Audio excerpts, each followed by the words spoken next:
한국직업방송과 연합뉴스TV가 함께 만드는 취업 전문 뉴스, 투데이 고용플러스입니다. 네, 달러값이 9개월 만에 1,200원 선을 넘어서자 산업계는 득실 계산에 분주한 모습입니다.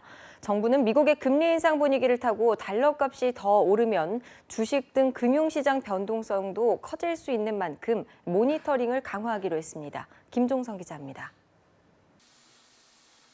전기전자, 자동차 기업들은 달러 강세를 호재로 받아들입니다. 반도체, 디스플레이 업종은 가격 경쟁력이 높아지고 달러를 원화로 환산하면 매출도 덩달아 커지기 때문. 달러 값이 10원 오르면 국내 완성차 5개사의 연매출이 4,200억 원 늘어난다는 연구도 있습니다. 선박 건조대금을 달러로 받는 조선업은 달러 강세가 수익성 개선에 도움이 되는 업종입니다. 정유와 화학업계는 울지도 웃지도 못하고 있습니다. 원유를 수입에 의존하는 특성상 달러값이 오를수록 부채가 늘지만 과거 달러가 약세일 때 산 원자재로 제품을 만들어 팔면 영업이익이 개선될 수 있기 때문입니다. 철강도 마찬가지.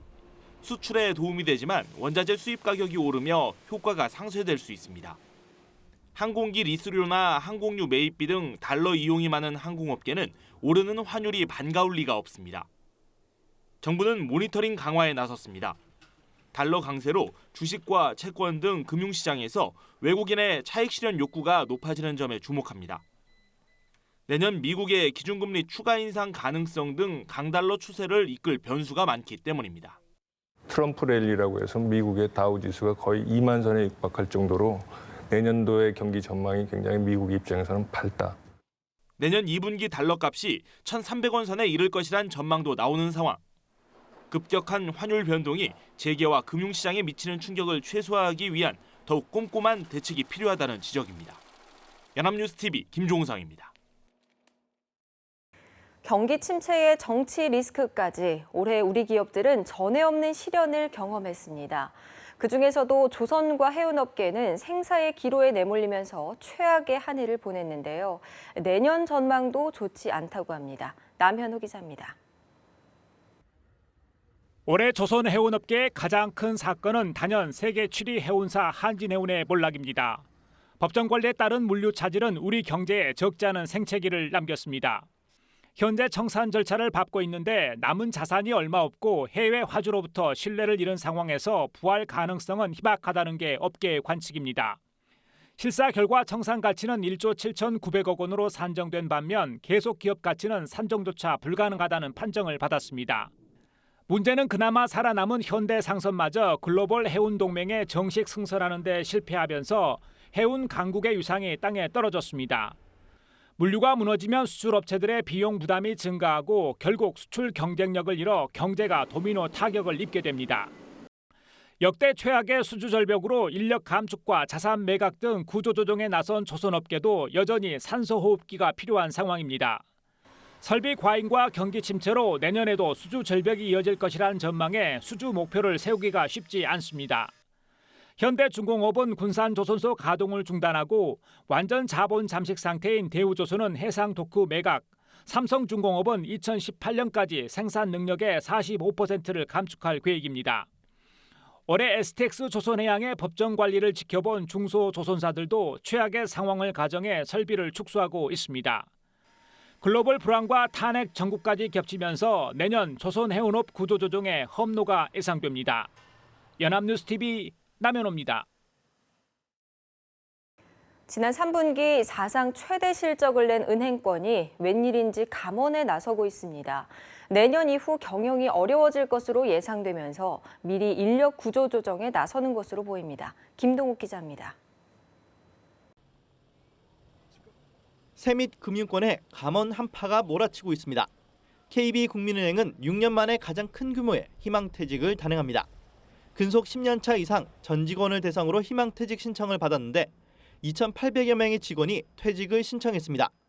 신청자 대부분의 퇴직이 받아들여지면 KB국민은행의 직원은 약 2만 명에서 17,000여 명으로 대폭 줄어듭니다.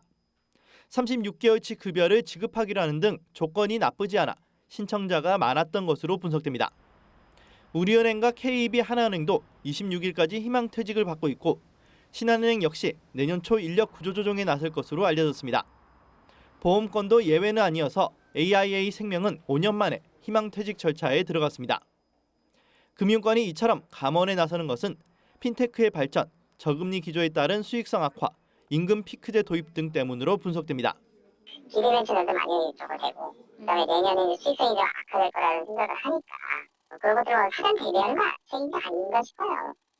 업계는 지금과 같은 저금리 기조라면 금융권의 인력 구조 조정은 당분간 불가피할 것으로 전망하고 있습니다. 일각에선 감원은 피할 수 없더라도 타 업종에 미치는 영향을 감안할 때 신규 채용 축소 내지 중단은 고려 사항이 돼서는 안 된다는 지적이 나오고 있습니다. 연합뉴스TV 김도묵입니다.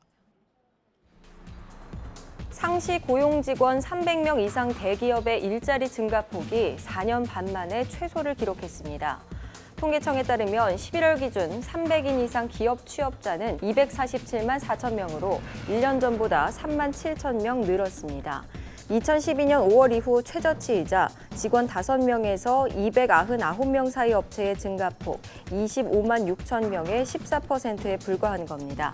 이는 불황에 따른 채용 감소와 조선 해운 등을 중심으로 한 기존 인력 구조 조정 때문으로 풀이됩니다. 취업난이 심해지면서 대졸 이상 구직자 중 창업자와 프리랜서 또 해외 취업자 비율이 늘어난 것으로 나타났습니다. 교육부 등에 따르면 지난해 고등교육기관 졸업자 취업률은 67.5%로 전년보다 0.5%포인트 상승했습니다. 특히 1인 창업자 비율은 1.1%에서 1.3%로 프리랜서는 5.2%에서 5.3%, 해외 취업자는 0.3%에서 0.4%로 증가했습니다. 대학 취업률은 2012년 이후 3년 연속 하락한 것으로 나타났고 성별로는 남성 69%, 여성 66.1%로 조사됐습니다. 박영수 특검팀은 대기업들의 미르 K스포츠재단 출연 등에 대한 대가성을 의심하며 수사를 벌여나가고 있습니다. 그러면서도 기업 총수 소환 시기에 대해선 아직 말을 아끼는 모습입니다. 김민혜 기자입니다. 특검팀은 공식 수사 첫날 국민연금 등을 압수수색하며 사실상 삼성을 정조준했습니다. 국민연금의 찬성으로 삼성물산과 제일모직 합병이 이뤄진 이면에 모종의 대가가 오갔는지 의심한 겁니다. 두 회사의 합병은 이재용 삼성전자 부회장의 경영권 승계와도 관계가 깊다는 지적을 받아왔습니다. 특검은 합병 이후 이재용 부회장과 대통령의 독대가 이루어졌고 삼성이 최순실 씨 모녀에게 거액을 지원한 흐름을 들여다보고 있습니다. 삼성과 함께 SK와 롯데 역시 K스포츠재단 추가 출연 요구와 관련해 각각 제3자 뇌물죄 의혹의 중심에 있습니다. 특검은 관련 기업 총수들을 출국 금지했고 1차 타깃이 된 삼성과 관련해선 조만간 소환이 있을 거란 관측이 나오는 상황입니다. 특검은 그러나 그 시기에 대해선 말을 아끼고 있습니다. 법과 원칙에 따라서 수사할 예정이기 때문에 특별히 언급할 내용은 없습니다. 무엇보다 총수들이 대가성을 부인하는 만큼 구체적인 물증과 진술을 더 확보한 뒤 부를 가능성이 큽니다. 추가 압수수색이 이루어질 여지도 남아 있습니다. 특검팀은 주요 소환자들의 공개 여부와 관련해선 내부적인 기준을 가지고 있다고만 설명했습니다. 연합뉴스TV 김민혜입니다. 불황과 저성장의 장기화로 영업이익으로는 빌린 돈의 이자도 내기 힘든 한계 기업이 4천 개를 넘는다는 분석이 나왔습니다. 한국은행 경제연구원이 기업의 부채 비율과 수익성, 유동성 지표 등을 분석한 결과 지난해 영업이익보다 이자 비용이 더 많은 한계 기업은 4,252개에 달했습니다. 또 이들 기업 중 2011년부터 재작년까지 한 해 이상 한계 기업이었던 만성적 한계 기업도 2,804개였습니다. 한은은 자동차 부품, 특수 목적용 기계, 전자 부품 등 경기 민감 업종들이 상대적으로 많이 부실화됐다며 이들 기업의 구조조정 필요성을 강조했습니다. 2016년은 이제 저물지만 인물들은 남았습니다. 좋은 의미로든 나쁜 의미로든 지구촌을 뜨겁게 만들었던 인물들의 면면을 살펴봤습니다. 김보나 PD입니다. 미국의 45대 대통령 도널드 트럼프. 2016년의 인물은 단연 트럼프일 겁니다. 아웃사이더로 불렸던 트럼프는 모든 예상을 뒤집고 대선에서 승리했습니다. 미 시사 주간지 타임은 과거의 정치 문화를 파괴함으로써 미래의 정치 문화에 대한 프레임을 제공했다고 평가했습니다. 미국 경제 전문지 포브스는 2016년 가장 강력한 사람으로 블라디미르 푸틴 러시아 대통령을 꼽았습니다. 포브스는 푸틴이 러시아의 영향력을 세계 구석구석까지 행사했다면서 시리아, 미국 대선에 이르기까지 푸틴은 자신이 원하는 것을 계속 손에 넣고 있다고 평했습니다. 노벨문학상 수상자인 미국의 싱어송라이터 밥 딜런에 대한 관심도 뜨거웠습니다. 자유와 저항, 서정과 서사를 넘나드는 가사로 음유시인이라는 찬사를 받아왔던 딜런은 노벨상 시상식에 불참해 또 한 번 화제를 일으키기도 했습니다. 미국 첫 여성 대통령에 도전했으나 트럼프에게 패한 힐러리 클린턴과 대선 경선에서 돌풍을 일으켰던 버니 샌더스도 빼놓을 수 없습니다. 필리핀의 트럼프로 불리며 공포 정치를 펼치고 있는 로드리고 두테르테 대통령. 대만 역사상 최초의 여성 총통이자 중화권 첫 여성 지도자인 차이잉원도 새롭게 떠오른 인물입니다. 연합뉴스TV 김보나입니다. 새해에는 금융시장과 제도에 크고 작은 변화가 생깁니다. 서민의 내 집 마련 보루인 보금자리로는 문턱이 높아지고 수수료 싸고 이자는 더 주는 인터넷 전문은행이 영업을 시작하는 게 대표적인데요. 달라지는 새해 금융을 정주희 기자가 알아봤습니다. 새해 첫날부터 저소득층과 무주택자에는 반갑지 않은 금융제도 변화가 있습니다. 서민들의 내 집 마련 보루인 보금자리론 진입 문턱이 높아지는 겁니다. 보금자리론을 이용하려면 연소득 7천만 원 이하에 집값도 6억 원 이하여야 합니다. 눈덩이처럼 불어나는 가계부채 때문입니다. 앞으로도 금리 상승이 본격화되고 그 입주 물량이 지금 좀 내년에도 좀 늘 것으로 예정됩니다. 이에 따라서 지속 가능한 수준으로 서민 중산층의 내 집 마련 지원을 하기 위해서는 이 지원 대상을 역시 서민 실소유층에 집중할 필요가 있습니다. 금융과 정보기술의 융합 핀테크 바람은 더욱 거세질 전망입니다. 우선 모든 은행 업무를 365일 24시간 할 수 있는 인터넷 전문은행 1호 K뱅크가 1월 영업을 시작합니다. 카카오뱅크도 1월 중 본인가를 신청할 예정입니다. 알파고가 불러온 인공지능 열풍으로 인공지능 투자 전문가 로보 어드바이저가 투자 포트폴리오를 짜주는 시대도 열립니다. 납입이 끝난 저축성 보험은 만기일과 상관없이 원금을 찾을 수 있고 소액보험금 청구는 진단서 사본만 제출해도 할 수 있게 됩니다. 하지만 부정적 소식도 있습니다. 미국의 금리 인상 여파로 모든 대출 금리가 가파르게 오르면서 이미 빚이 있는 사람, 앞으로 빚을 질 사람 모두가 어느 때보다 이자 부담을 느끼는 한 해가 될 전망입니다. 연합뉴스TV 정주입니다. 최근 20, 30대 젊은 가구주가 저축은행을 찾아 돈을 빌리는 경우가 늘어나고 있는 것으로 나타났습니다. 올해 가계금융복지조사 결과에 따르면 지난 3월 말 기준 20, 30대 가구주가 저축은행 전체 대출 건수에서 차지하는 비중은 3.4%로 작년에 1%와 비교할 때 3배 이상 많아졌습니다.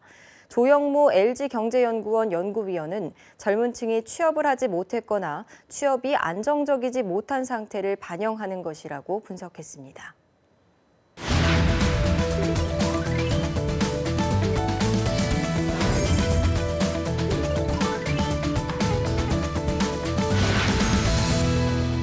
최근 사회적으로 핫한 이슈를 키워드로 알아보는 핫키워드 시간입니다. 강설희 아나운서 함께합니다. 안녕하세요. 네, 안녕하세요. 핫키워드 시간입니다.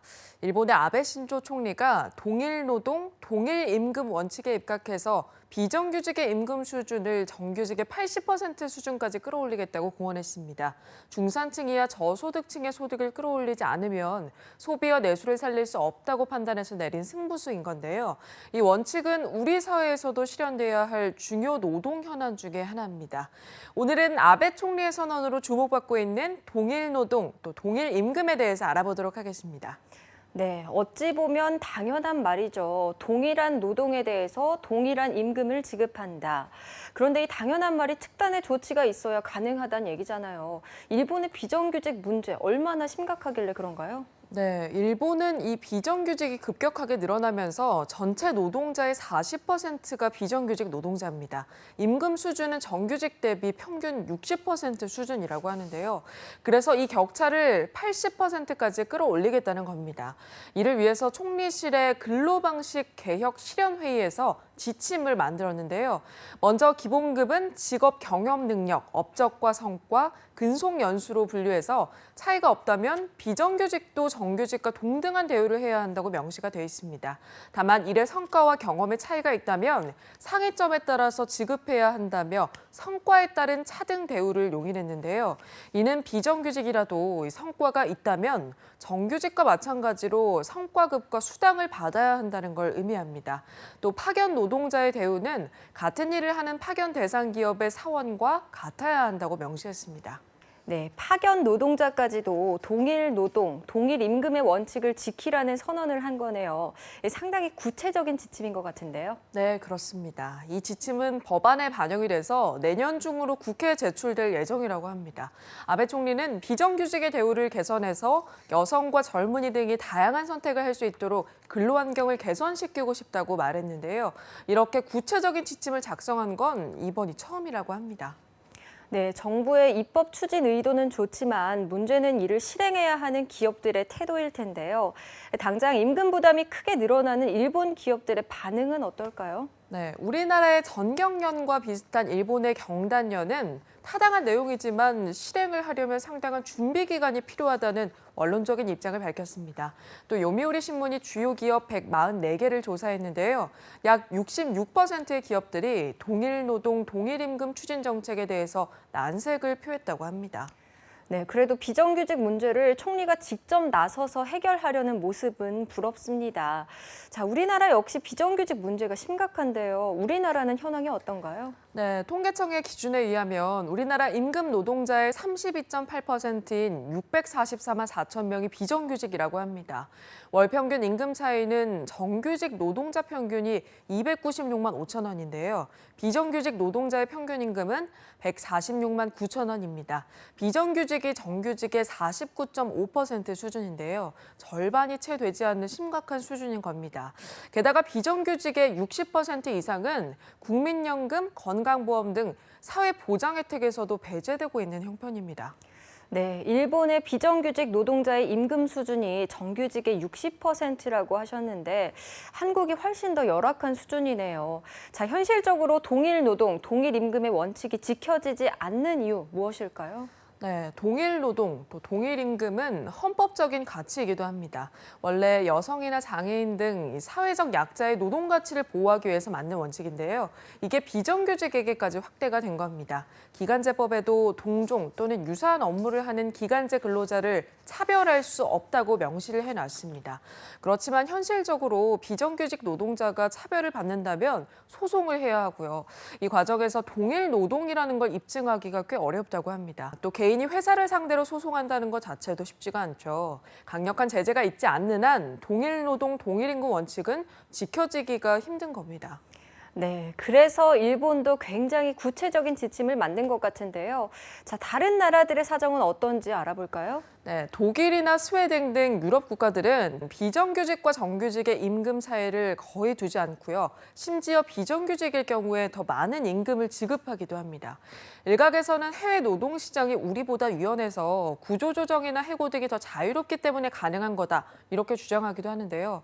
물론 일리 있는 지적이긴 하지만 2년 이상 고용하면 정규직으로 채용해야 한다는 기간제법을 악용해서 2년마다 새로 사람을 뽑으면서 비정규직을 양상하고 있는 우리나라의 현실을 생각한다면 단순히 노동 유연성에서 오는 차이는 아닌 것 같습니다.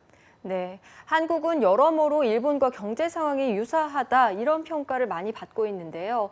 비정규직의 차별을 없애고 중산층 이하의 소득을 늘리려는 일본의 노동개혁, 우리도 주목할 필요가 있을 것 같습니다. 네, 오늘 핫키워드는 동일 노동, 동일 임금이었습니다. 지금까지 강설이 아나운서였습니다. 고맙습니다. 네, 고맙습니다.